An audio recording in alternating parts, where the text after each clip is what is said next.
You're listening to the 4-Phase Cycle Podcast with your hosts, Dr. Alex and Megan of Zesty Ginger.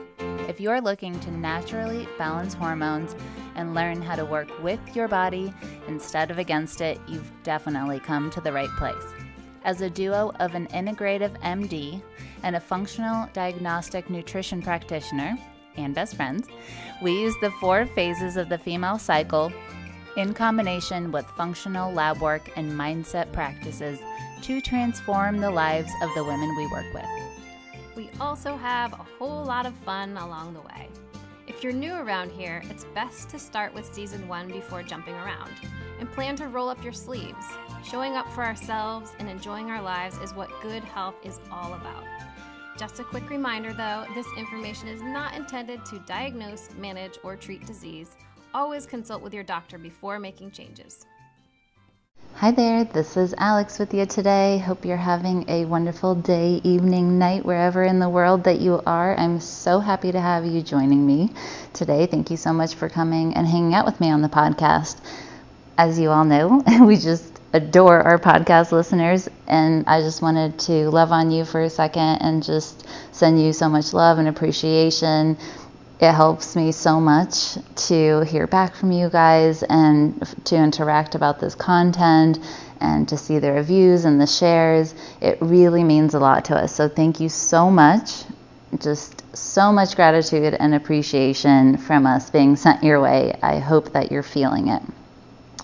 So let's talk about what we're going to talk about today. And that's about a big aha moment that I had about food shortages, which that topic isn't what it started out as, right? That this is something that I spontaneously had come up in life. And what happened was that I was just in the kitchen making dinner, and I was having some smoked salmon. So nothing crazy, no big deal, nothing that is any different than what I normally would be doing in life. And I noticed myself just thinking along and having the normal chit chat in my head. And I don't know about you, but it's like a whole party up in here, mostly just a mind. And one of the thoughts that I had was, I'll leave a little bit for the next person, except for then I really noted that because right now there's no one here sharing the food. So there's really nobody to leave food for. And I thought about that, and kind of the next thought that followed was, it's interesting that I have a pattern of leaving a little bit of food in the container, whatever it is, the smoked salmon in the package or the crackers in a bag, and that I rarely finish it, and then it kind of gets wasted. And so I noticed that pattern, and it's not that I haven't noticed that pattern before, and it's something that I have acknowledged and have worked towards, but I guess I just had never focused on it that much just because it wasn't the biggest problem at the time, right? And so I've noted it and knew that that was a pattern, but it wasn't like worst case scenario, right? It wasn't a huge deal at the time. And a lot of times there are people around, so people just finish the food and it's all good. But I thought, I don't want to waste food. From my identity level and who I want to be, that's not really an aspect of myself that I would be super proud to be and become moving forward. So I thought, how interesting that I'm noticing that now, and I'd like to work on this. And of course then, as often happens, is that my subconscious mind essentially kicked up a memory that helped me understand why I do it and also pointed me in the direction of moving forward, which is really the whole goal, right? So when we notice that we're doing something, as opposed to noting it and then beating yourself up about it, I mean, it'd be so easy to be like, yeah, food waste is actually a really bad thing. Like, there's wasted resources, there's people that helped me get this food. I worked for the food so that I could purchase high quality ingredients and get good food for my health and for myself and all of these things, right? There's a lot there that it would be very easy to feel bad about and have some guilt around, whether a lot or a little, just depending on the day, right? And what my attitude was around the meaning of these topics. And the thing that I was reminded of was my childhood. And I grew up in Soviet Russia at the time of the collapse of the Soviet Union.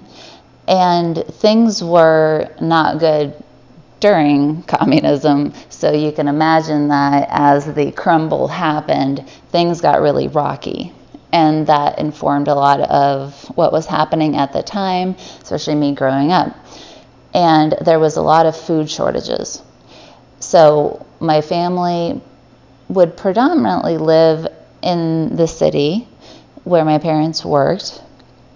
And then it was not uncommon for people to have a homestead where they grew their own food or had little, chickens and ducks, and one person in the village would have like the cow, right? And everybody would trade for cheese and milk and all that stuff, cream, and you just barter or exchange or whatever it is that you did. And everyone would kind of pitch in, and everyone had their own stuff, and you'd have your cellar where you put your potatoes and your beets. And if you ask my mom to describe all the stuff she can do with beets, this is like the most Russian thing ever. But it's kind of like that scene out of Forest Gump where Bubba is describing all the things you could do with shrimp. And that's essentially what she can do with beets. So it was like you made your sugar from there and your juice, and there were beauty products that you could make and cleaning products and all sorts of stuff, drinks and food and all manner of meals and things to do with the peels from that and all sorts of stuff. It's amazing, actually. It's amazing, and I've gotten a lot out from being exposed to that and listening to that kind of thing, and it really informed my fascination with DIYing. Right? There's something really empowering about being able to be resourceful with what you have. So, that's all cool. That's great. But the food shortages then created scenarios where I remember when I was growing up, and I certainly never heard this said out loud to me, but kids are observant, and I always knew that there was a lot of decisions that were made in an unspoken manner about the divvying up of food. And of course, as kids, we would get a lot of times kind of the better portion of things, and then the adults would go for the scraps. So it was like if it was an apple, we'd get the middle part of the apple, and my parents would get the peels or whatever. And even though that was normal, I'm doing quotations here for an audio, it was normal at the time, and that was kind of the survivability. Everybody just did that. That was normal. But I always felt the guilt of that in some way. And so I had that, but then there was also actually a flip side. So it was one thing to get the better part of something, but it was also a different thing entirely to be the one finishing the last of something. Whether I saw someone else finishing it and then that represented that was done for the rest of the family, or it was me finishing something and I knew that not only was I someone else sacrificing on my behalf, and then I was also finishing something for the family. And I had clearly a lot of emotions and interpretations I had built around that, but they were very much under the surface, right? I'm not a kid anymore, nowhere close, right? I got carded the other day, it was really nice. But it hit me like a ton of bricks, this aha moment, because I realized that these experiences, even though I could rationally understand them, I totally get why all of that was happening and why that was the case and why everyone was doing what they were doing. I consciously, even though I don't like it, I can make sense of it, I understand, that's all fine, but my unconscious mind and the experiences that were kind of held and frozen under the surface was a lot of guilt, a lot of lack, that fear, the shame of being the last person. And really, it got me thinking on not only finishing my food and kind of breaking this pattern for myself, but also my ability to receive. What does it look like for me to get something better than someone else out of love, and for me to see that as being loved on and receive the love rather than superseding and covering that up with guilt around the receptivity of that, right? And that's kind of our feminine nature. And as the years have gone on, I've really began to see myself more and more from this masculine feminine balance dynamic. And I knew that being in medicine and being more of that type A and the overachiever, that I was more in my masculine. And of course, not surprisingly, I had a lot of female health problems. And stepping into that, it has been quite the journey over the years to look at how am I flowing with life? How am I receiving? How is the power to flow and to be flexible and to be responsive? How am I finding power in that as opposed to the power of the masculine side, which is control, determination, willpower, right? And how do I interplay between both of these things so that I could get the maximum amount of power instead of just saying it can only look like this? How does it look like to expand my toolkit of power and say I can be powerful from both the feminine and masculine dynamics simultaneously, and I can choose to flow between them at any given time in the way that I need? And so it really pointed me to, it opened the door for some major aha moments for me in the interpretations that I was making around food and lack. And it pointed me to what it has in common is the ability to receive and not feel guilty about it. And what that says to me is that when I move forward to working on my receptivity, how do I create scenarios for myself in my life where I get to receive?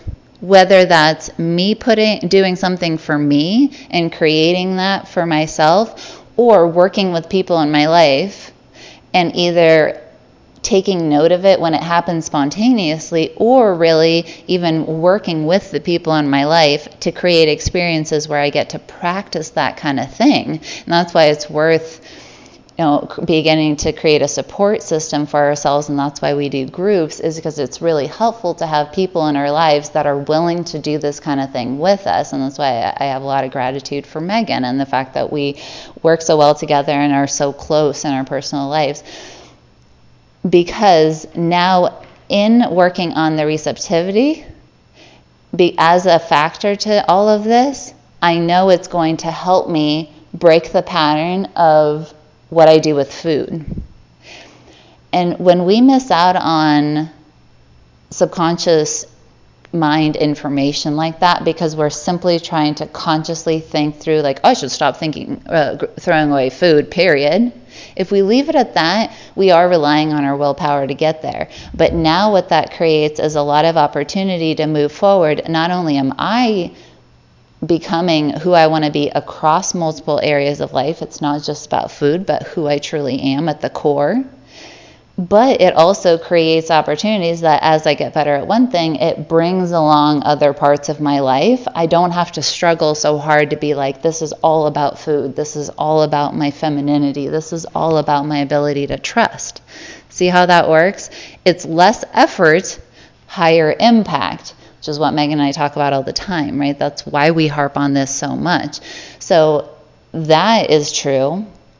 And then with my food specifically, it also helped me understand that my narrative around it and my planning, as I bring more intention to how I run my kitchen, how I go shopping, how I divvy up my food, I've started to actually mentally prep. Like last time coming out of this, when I bought the next thing of smoked salmon, I actually divvied it up into my usual servings, and I have already predetermined before I even get to the last piece that this is how it's broken up into 4 parts, and each time when I open it, I'm just going to take the 4 parts, and then the last part, I'm not going to divvy up further. I'm just going to take that last 4th part. I'm setting myself up for success when I get there, rather than expecting myself to get to that smoked salmon and not fire off the usual pattern as I've gotten used to it, because it's been a long time, right? It's deeply hardwired into my central nervous system. And so part of that is knowing the pattern and saying, how do I impact it before the time of greatest vulnerability?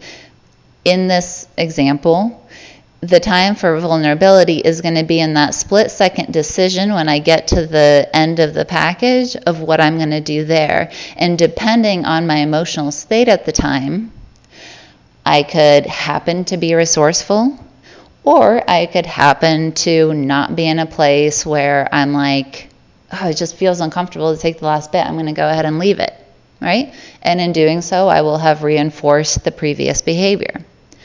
No shame in that, but I'm not really dying to leave it up to chance like that. That is why when I got the package and I opened it, I just went ahead and did that. And that's going to happen for every area. Some things are going to be really vulnerable, right? And because this is just about salmon, so nothing too triggering there. When it happens in more vulnerable areas of life, it feels more emotionally charged, but it's the exact same thing. How do we recognize our patterns, understand what got us there, and then begin to create support and safety nets for ourselves so that when we get to that crux of the decision, when we come to that point of vulnerability, we have created essentially a scaffolding for ourselves that helps us navigate it, helps us guide it.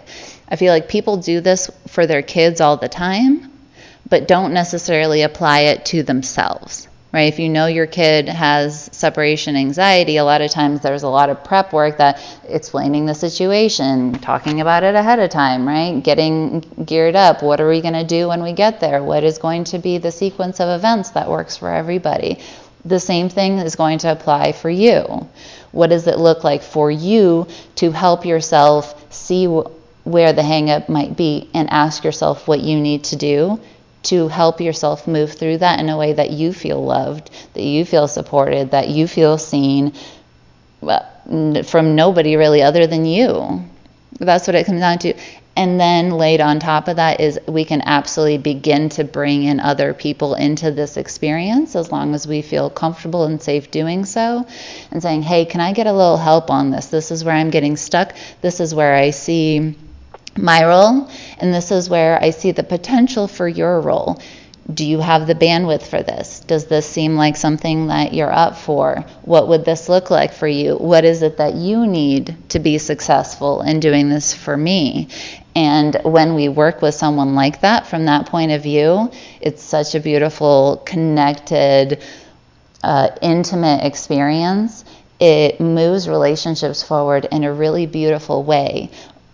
It not only strengthens our relationship with ourselves, but in doing so begins to deepen relationship with others who we care deeply about, that oftentimes they are the why, right? There's a lot of people who can say, I want to be best for my family. I want to create these experiences for my family, and I want to be the kind of person that does that. That's cool. And that's awesome. And I think that we didn't come here to be in a vacuum. We didn't come here to struggle alone. We came here to be loved, to be connected, to love on others, to receive that.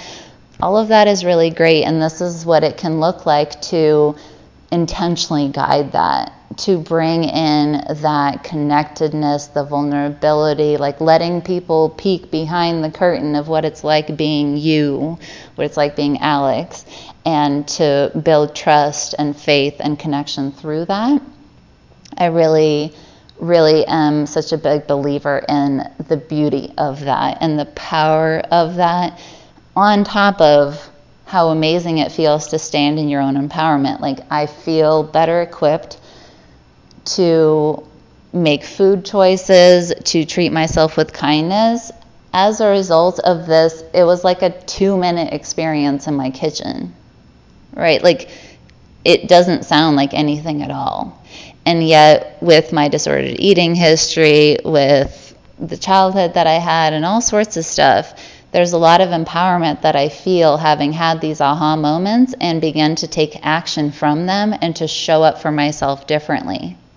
And that's why I'm here. That's why I'm doing this. I really want that for everybody on this planet, and feel so strongly that that will help create a world that's more loving, more kind, more compassionate, and ultimately, here's the thing, more successful for everybody involved, and including the planet and everybody that's on it.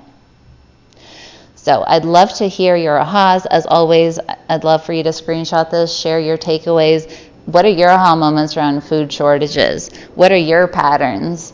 They could be completely opposite to mine, but I would love to hear it because this is something I want to dig more deeply into. I'm sending you lots of love. Thanks for joining me today, and I'll catch you next time. Thanks for coming out to hang with us on the podcast. It is our goal to transform the way women are treated in healthcare. And we need your help. We need your help to get the word out. We have a lofty goal of 1 million downloads. And we know that as this podcast grows, we're going to be able to reach more women, get more amazing speakers for you, and bring the most cutting-edge information. If you found these podclasses helpful, please take a moment to text 5 women you know the link to the series. We appreciate your help so much. Can't wait to see you next time.